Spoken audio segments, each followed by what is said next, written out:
Do you want to see the severed arm of a saint in Connecticut? I'm going to show it to you. To get to the holy relic, you have to go to Stonington, Connecticut, which is right beside Mystic, and head to Mason Island.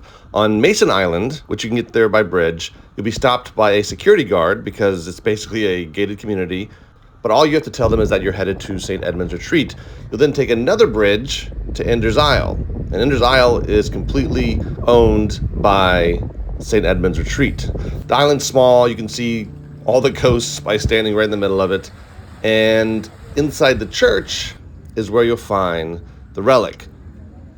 Now, St. Edmund's Retreat was set up by the Society of the Fathers and Brothers of St. Edmund, a religious order founded in France in the 19th century. The patron saint was not St. Edmund the Martyr from the 9th century, the famous St. Edmund, but a guy from the 13th century who is named after the famous saint.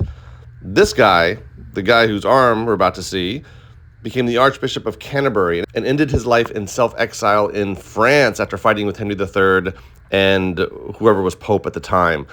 The society dedicated to him left France in the early 20th century for some similar problems with the government, and then they hung out in England for about 100 years before ending up in Connecticut in the early years of this millennium. And the entire time, the Society, the Fathers and Brothers of St. Edmund, lugged with them Edmund's preserved, severed arm. The rest of his body was back at an abbey in France. It's on display in an altar in the back of the church, along with some other artifacts, some other holy saints relics. But the big one is obviously the hand and arm itself. And there you go, the arm of St. Edmund on Ender's Island in Connecticut, one of the cool sites in New England.